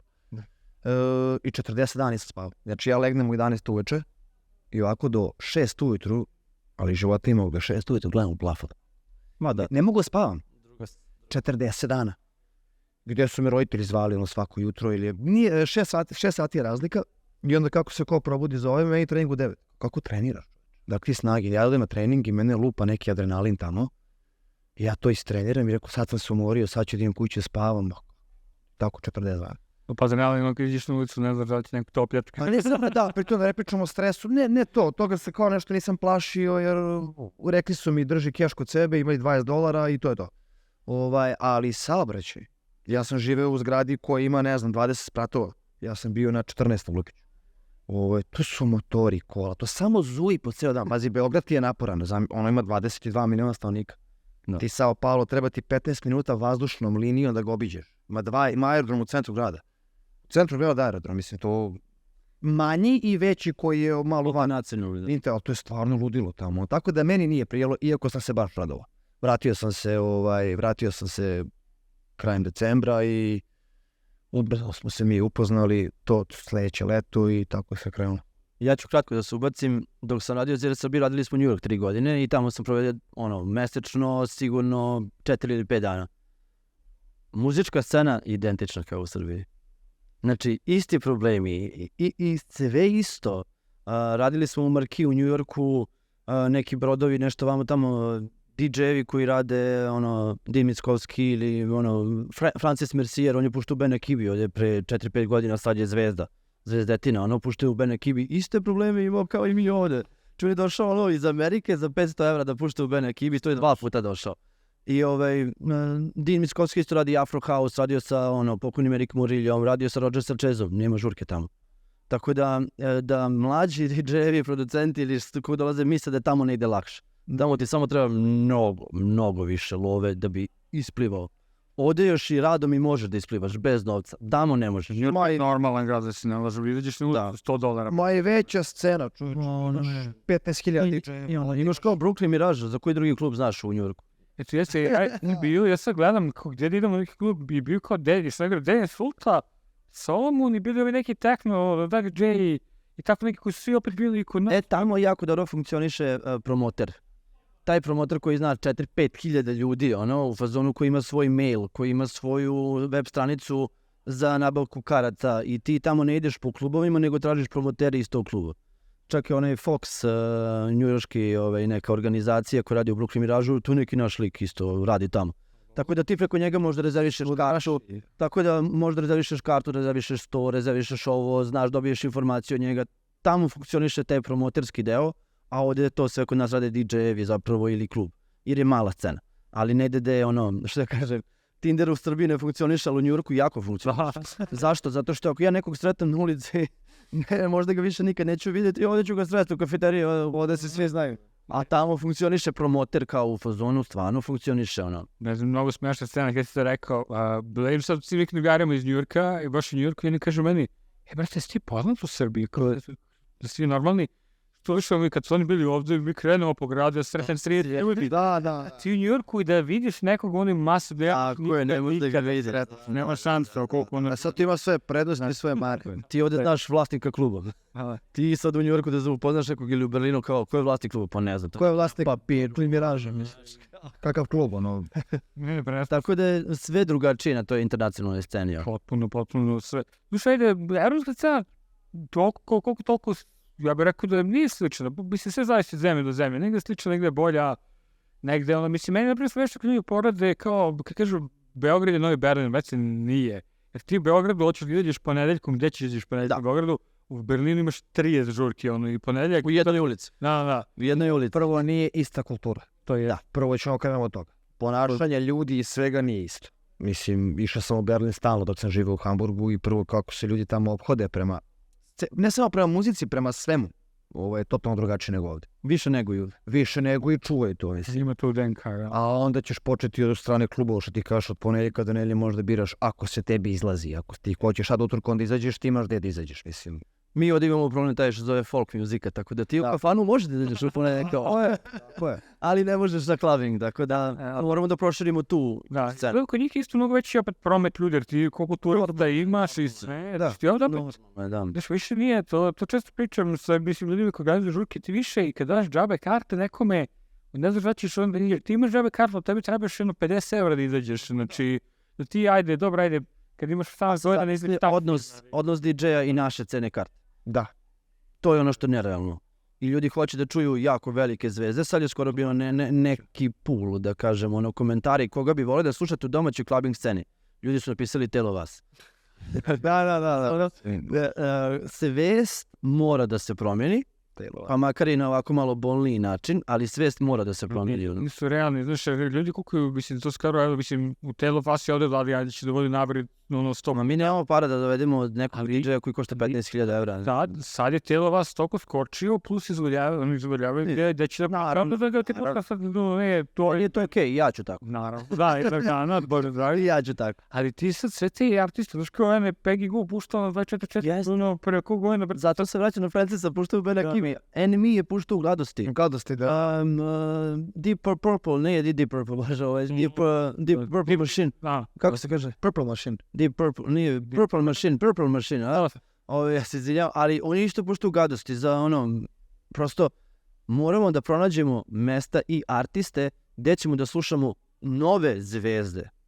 Opet se vraćam na Tube ili tako neku ekipu koja je dovela Maceo Solomona ili Peggy Gou koji nisu bili zvezda, ljudi bilo je puno. Ajde da masa krene da dolazi na artiste koji nisu zvezde, koji će da budu zvezde. I da mogu da kažu za par godina, ja sam ga slušao u kultu za 200 ljudi, a gledaj ga sad. Je kultovno, samo da ono što, dobro, lepo ne napredi, to je bitno, jer opet imaš klubu 300 ljudi i sad ti opet i tu ne možeš ono, jer oni opet imaju povoljne cene karata, daš, malo je, mislim, radimo mi tu i tamo neka sponzora, mislim, da kulta i sve, ali znaš kao, cilj je da i ono, opet i podržiš cenu i sve, a opet ljudima je malo kao, šta ja da dajem 2000 dinara za kartu, prava, duše, da znaš, taj DJ neki šlje košta 10.000 evra sada, ti kao... Samo organizacija njegovog putovanja i hospitality je preskup. Meni je bilo smešno, timo smo prije, ne znam, neka se bila priča, onaj tir, on je sektor se dovede, Zig, brate, ono samo, znači, njegov hotel, avion i njegov entourage, to ti košta kao ceo booking. Mi kada smo, na primjer, uvijek, kad smo radili Matame za time code, i dobili smo link od njegove agencije u koji hotel oni odsedaju. Mi kad smo otvorili taj link, samo jedan hotel je bio u Beogradu i to je bio Nine Square. Aha. Znači soba je bilo 250 evra po osobi, njih je trojica dolazilo, 3 dana su ostali. Pa brate, malo. Njihov hospitality je bio 2.500 evra. Hospitality, avioni, pa je bila korona pa smo menjali i avione, pa su odložili jednom, pa smo odložili drugi put avione, zato što nije ta linija radila kako treba, pa nisi smeo da uđeš u ovu zemlju jer bi ostao 10 dana u toj zemlji ako uđeš u tu zemlju. Ti ljudi kapiraju 150 karata. Jako puno stvari iza se. Tako, a kad sam dovodio Gum ovdje kad su bili na pristanu, tač je off je bio, tad su bili jeftini. Mislim, bili su možda 1200-300 evra. Spavali su na Nine Square-u. Da. Oće sobu različitu. Bili su isto tako 2-3 dana. Jer su ostali, hoće da obiđu Beograd, hoće da vide malo grad, imali su vremena. Izvini. Odvede ih na večer, odvede ih na ručak, znaš, kao moraš da im da, to sve košta, mislim. A to ti se naplatiš kroz kartu. Da. Ti to sve moraš da naplatiš kroz kartu i piće. I sponzore, dobro, ajde, kad ima sponzora, ali sponzore su ga opet već, mislim, kažem, eto... Ono da je sponzor zanimljive veće ime, da ti ime nego, ono... Nije što smo mi, ali mi se stvarno trudimo da podržimo što više osoba. Neki, evo sad radimo, dobro, sad će to da prođe kao izađe, ali radimo Dvica, Ritmik, neke opet manje lokalne stvari, znaš, čisto da bi, ono, tako da i onda izrastu svi, kao...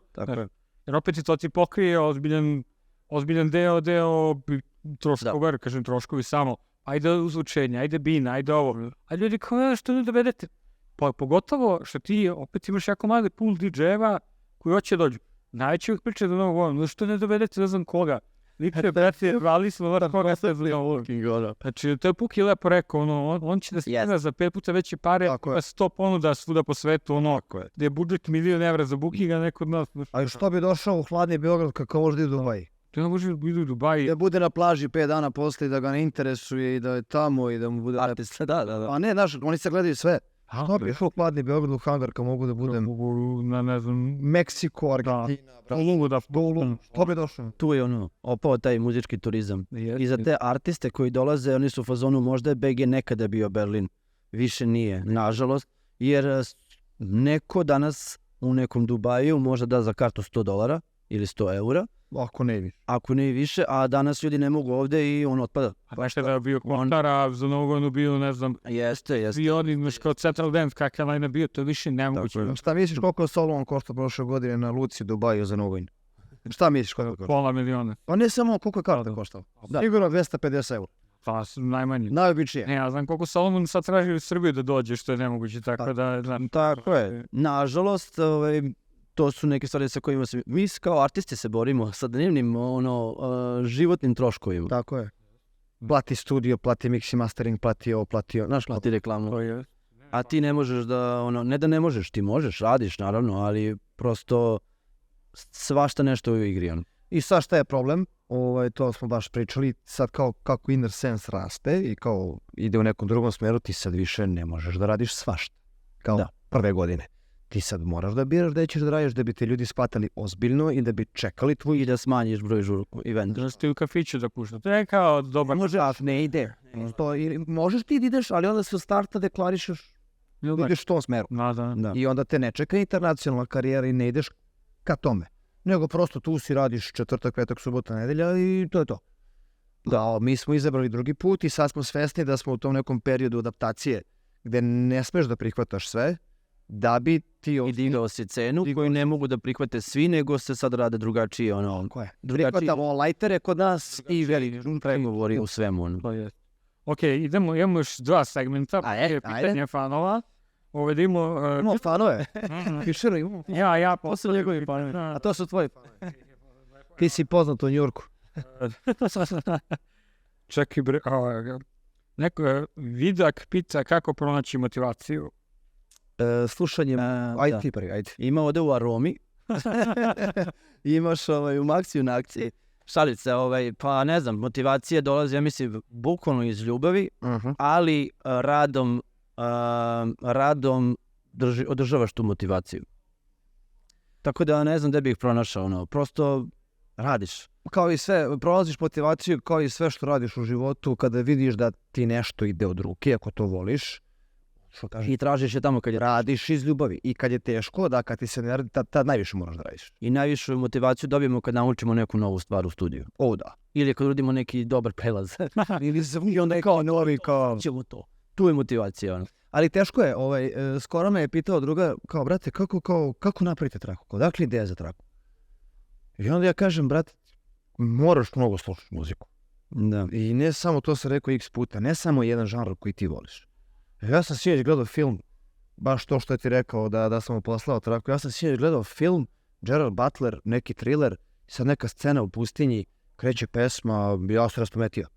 I ja našao Shazamu, nikad čuo, nije ni elektronska, totalno samo ideja, ja imam postoru koju ja bi radio ovo.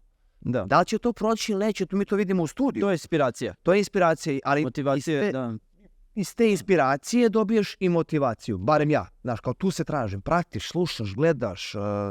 Motivacija je ovo, gore dole, ups and down. I kad pobediš tu, ovdje će ti biti lakše, onda opet ćeš da padneš. Znaš ti koliko puta smo mi izašli ljudi. Bili u down.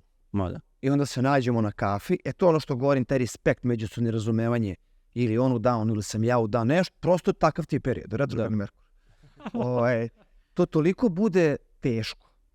Ti znaš da ti ideš pravim putem, onda kao vidiš 2 mjeseca ti se ništa ne dešava. Da. Ali se zapravo dešava. Onda ti skontaš, onda neko od nas skonta pa trgne jednom drugom kao, brate, pa ne može ostati nešto se dešava. Svaki dan da se dešava nešto. Samo se dopinguješ. Ali moraš biti posvećen 300%. Šta god reš. Ljubav ispliva kada padneš, a rad održava. Jeste. Neko, naprijed, ko Viljkina Tanta je napisala jedno čekamo Drugstore. I mi isto. Mi smo radili, prvi put. Jedno čekamo Drugstore muziku da puštamo. Biće mrak. SOAZZD pita... Čekaj, gde mi je?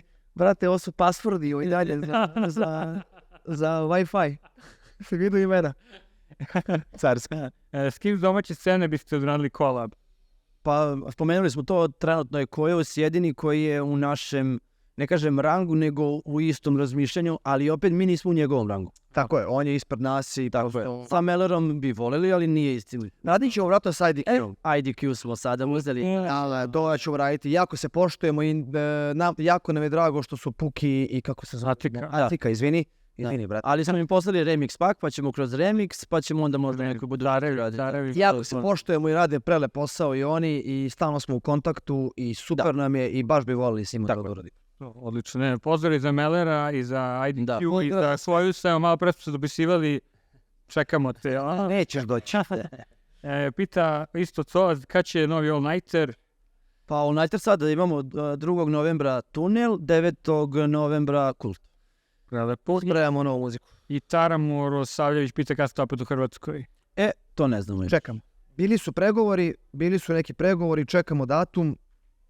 Nećemo ništa da otkrivamo jer se ništa konkretno nije desilo.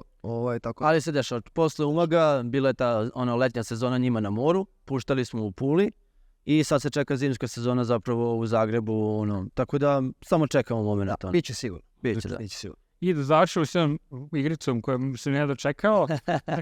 Ajde. po bojica igramo naš Newlywed Game kao... Znaš ti šta je nevjerovatno što mene ovaj čovjek uvijek pobedi u tim igricama. Bili smo na nekom pucanju. Sam 98 skoro. No što je radio čovjek? Ja rekao sad ću ga razbijem, ja sportista. Ovako igramo, ja vas pitam nešto za vas dvojicu i vi onda pišete ko je to od vas I treba da okrenemo to, a? Da. A čekaj, ne smije se vidi. Da, sajte ovako. Nije bitno, nema... Napišite imena, bolje. A imena, da. Da. Ko je veći perfekcionista od vas dvojice? A nemoj da prepisuješ. Ne možeš svoje ime da napišeš. Ne, može, pa moj jedan lez dvojice. Brate. Da se slažete, znaš to je to, nema ovdje tačno netačno nego... Tako je. Ja ću da budem fair. Ili po bojica, dobro. Da vidim šta si napisao. Pa ja samo sam. Eto vidiš, eto kako me gledaš. Ko više, znaš, kad se slikate, ko više pozira na fotkama? Šta si pitao? Da, malo pre kad ste slikali, bilo jasno, to je to. I nije baš neko pitanje. Samo ovo. Ko će lakše da zaspi u putu? Malo je lako da bi ono drugo bilo. Bravo. Pa, brate, nešto ne govoriš, stvarno ne spavamo nije i drugi. Evo, iskreno, tako? Misli, kogod da vozi drugo, se trudi da bude budan. Bitno je da ovaj ko vozi ne zaspi. Pa kao, da. Pa što? Će već odgovorio. Pa ja ne spavam, iskreno. Slavo. Onda da. Ko mi se tako smeješ? Evo ti. Na bojicu... Ja vidim da stvarno raspijem, a meni je to ostalo der Srbije. Znači, spusti me na kolevku neku, na gajbu, piva, ja ću to da zaspijem. 35 godina imam iza sebe. To je spavam kao... Svuda ideš kolima ovde i to je. Znači, i on 7 sati gde god kraja. Region je uzeo 2 velika servisa. Da. Što nije uračunao u tu našu cenu. Sviđa mi se. Dobro je, zabavno. Kome se ljudi više javljaju na žurkama? Ajde, bre. Nećeš ti mene, bre. Dobro, a znaš šta je super? Ono što je super kod nas dvojice, on je u VIP-u, ja sam dole. U masi, znaš. I onda on meni piše poruku, dolazi vamo. Znaš, i onda on kad siđe dole, upozna i neku moju ekipu dole. I imam ja ekipu u VIP-u, naravno, ali prosto jako je ključno da što smo obojice i u VIP-u i u backstage-u i u masi. Ja više volim da budem dole, zato što više pokupim publiku šta priča međusobno. U VIP-u ljudi ne pričaju o muzici, osim, ovo je baš bio dobar, ovo je zgazio. Ali masa u publici mnogo više voli da komentariše i da ostavi ocenu, kao, vrate, ovo je malo smorio, ovi su ovakvi, ovi su onakvi, kakva ekipa, kakva energija, tako da... Ja imam malo obrnutu mislim ja lično, zato što toliko stvarno ljudi poznajem da nisam se, skoro se nisam probao na rivu. Da. Jer ovdje mi samo pričam. Da. I onda ja kad uđem u masu, zna i ono stvar, javi se onom i ja volim masu, na Exitu sam, na tribini sam odrastao, ne VIP tribina. Tribina mi je druga kuća. Ali kad dođem u Beograd, mi stvarno dođemo, se provedemo, ali ne može. Nekad ne može. Stvarno znaš previše ljudi pa te pitaju za projekat, bili ste, ako si radio prošle nedelje negdje, bili ste super, kad će to, i onda se ti ispričaš i nemaš fokus na muziku. Da. I to je ono što mislim, ne možeš ti sad kao da se... Oslednje što smo radili je bio Hernan i stavili naočare, kapuljače, utekali se pored onoga šanka, ali dole, ispod muziku i masu nismo poznavali i masa došla na 35+, i svi smo uživali, tad sam se posljednji put proveo. Nismo nikog znali, bukvalno dva čovjeka. Hernan. Doktor. na majici. Da, vidi ga je. Stvara je. Da, ajmo naravno pitanje. Ko bolje smišlja imena za trake? Opa, šta će biti? Da, ovo je baš bilo, okej. A moram da ti ispričam jednu foru. Pravimo mi traku jednu koju smo možda jedan po dva popustili, zove se All I Need Is You. I baš je emocija, ja onako volim i emociju i sve i kako je ta traka nastala, mi smo taj vokal slučajno negdje našli. Mi smo to nešto pičovali, to je ludilo, bukvalno te tera plačeš. I mi ovako u studiju sedimo i kaže Filip, kako će se zove traka? A ja ovako sedim zamišljam i sad zamišljam jedan par koji je možda raskinuo i kako jedan drugom šalju kao All I Need Is You, kao da se pomire. Ova traka mi je nekako u tom kao ide All I Need Is You. I on kaže, brate, sviđa mi se ovo. Kad se kucka, kad ti ideš u Beogradu, ti u Novom Sadu. Da, All I Need Is You, a stvarno ima, bez vezanja, baš je All I Need Is You. Tako da. Ovo je lepo. Ko je veći gig? Ko je veći gig? Znači, ono, Šta se, ko je veći? G. Da. Streber? Da, dobro, da, čim je on me razumio, znaš, šta je to? Dečko star u Ja sam inside office guy. Jako je profesionalan i stvarno mi je toliko drago što ne moram da vodim računa o tome, što ne moram te neke stvari da učim i radim zato što je on to prošao. Da. I totalno poverenje. I volim to. I voli to i stvarno on sjedne za laptop. To je... Kad boostujem, ovo sve, baš volim to. Odlično. Ko se lakše napije od vas dvojice? Koga lakše uvati? Ovo, druži, ja ne pijem. A da vi tebe lakše uvati? Ne, staj, opet ima. Bo se lakše, po kako ti? Aha, ovo pozdrav, to nikad ne pijem. Da. Aj, molim ti pričati. Ne mogu sada pričati to. Ja sam napio i spavao je za stolom ko Superman. Ne, kako sam izvadio bokalče. Bokalče, da. Ko je tizovanje, ne znam ti. Doćemo posle to. Ne, ja ne pijem, pa zato. Da. Ne, pa pazi, ja sam bio straight edge do 25. godine, 4. I onda propast. Da. Znaš, ono, ali ovi se prvi put se napiju u KST-u. Više tamo, kao da napravio po ono... Ja sam deguster, kad neko dođe da nazdravimo, ja popijem 2 čašice. Prelepo, što je to? I posljednje pitanje, treba više uzmiju zabavno. Koga je teže oterati s bine? Koga je teže oterati sa bine? Da, ko je ono, brati, ajde, sam još malo i to. Šta ne? Koga je? Biće odmah uvek zna, brate. Znao. Šta ste pisali? Ja znam šta ste pisali. A to ako si se uvotio za jednu scenu, onda nije fair. Nije. Pravi bračni par, to je to. Da. Koga je teže otrati s bine? Pa, brate, mnogo voli opušti, ne znam, ajde. Stojiš se. Lupi se, sastalo ste njega. Da, ja volim. On je koji stopa napisao? On je upozorio, večeras ne daju mi kuću. Ali ja sam razumio, najmo kući, molim te, dosta više. Da, ima momente kad se umori. Stani još. Koji je najduži bio najcer da ste puštali bez prestanca? Kult 8 sati. No, čast, jer ja stvarno volim ovi DJ-evi, brito, od čega su napravljeni, ono... Znaš to da ne odemo do toaleta? Da, znaš da do toaleta. Verujem mi da do toaleta ne odemo. Popili smo se u 11, bili su konobari, mi dođemo sat vremena ranije. Da. Volimo sami sa sobom da sednemo. I da puštamo prvo muziku sebi. Da. Uđemo u neki folder, bukvalno kad ljudi uđu, da ulaze lagano. Da. Skoro smo snimili taj set iz Kulta koji će nadam se uskoro da izađe. I išli smo za Makedoniju, bacili taj audio i šazamoli trake naše. Da, prvih 3 sata. Jer puštali smo u tom momentu trake koje ne znamo, a rekao da testiramo više nešto novo, da vidimo i onda smo šazamovali svoj set. I zaboraviš ko je. Da, to da se čuje, vidite ljudi, kad tražiš taj dijeve DJ-ima, ne moraju ni oni uvijek da znaju. Ne znam. Ok, mislim da je pravo vreme, pravi sunce da završimo i sjajan intervju, baš se raspričali, mislim da bismo mogli još 3 sata da ovako gurimo. Da. Najlaganije. Hvala vam puno, stvarno bilo je divno, vi ste jedni gosti i gledamo se po... Hvala vam još jednom na pozivu, stvarno smo se osjećali prijatno ovde. I još i gledalacima što će gledati, hvala tebi. Koji će subscribe-ovati i komentariti. Ko se subscribe dobije majicu. Evo, fiće sve troše. Vidio sam imali ste neku seriju vaših majica. Da, to radili sa drugarom Balbus iz Makedonije, sada pravimo još jednu zimsku, tako da eto. Biće dobar dukse. Biće dobar duksići, ovo, duže pantalonice i to. Ovdje se prava klubska odjeća. Hvala vam još jednom i gledamo se dalje. Vidimo se. Ćao, ekipa. Ćao ekipa. Ćao.